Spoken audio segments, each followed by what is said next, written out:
Hey, my name is Jerry Cornwell, and when 9/11 happened, I was in Brooklyn, New York, working for a silkscreen printer in the Dumbo section, and we heard that a plane had hit the World Trade Center towers, and then we heard a second one had hit the towers, and we just turned the machines off right there. We just couldn't believe it. Then we jumped on the elevators and went. I'll never forget these moments, which nobody will, but then we jumped on the elevators, and I remember my boss was with me, and we were getting ready to open the door to the direct view of the World Trade Center, and my boss says, I'm just so afraid of what I'm getting ready to see. And we opened the door, and I've never seen anything like that in the world.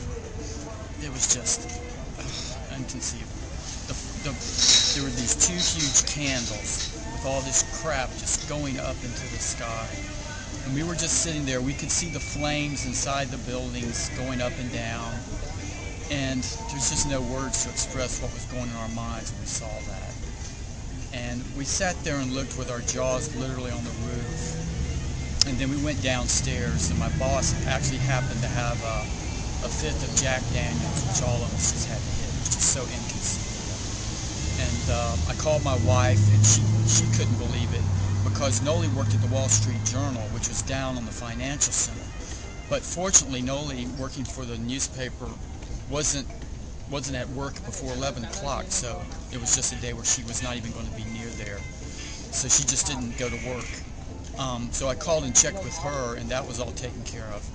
Then we went back upstairs, and I remember going in the elevator, coming back upstairs, and one of the guys came down, and they said one of the trade centers had fallen down.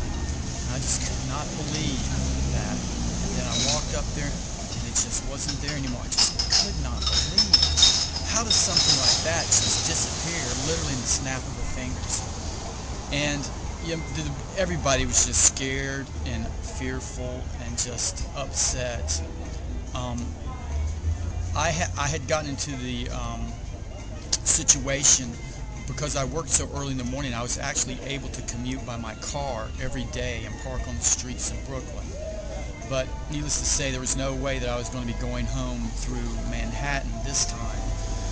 So we decided, of course, to go home and get out of work and just get home as soon as possible. And I remember it took me 8.5 hours to get home from Brooklyn to my place in Weehawken, New Jersey, which I could see from the top of the building in Brooklyn.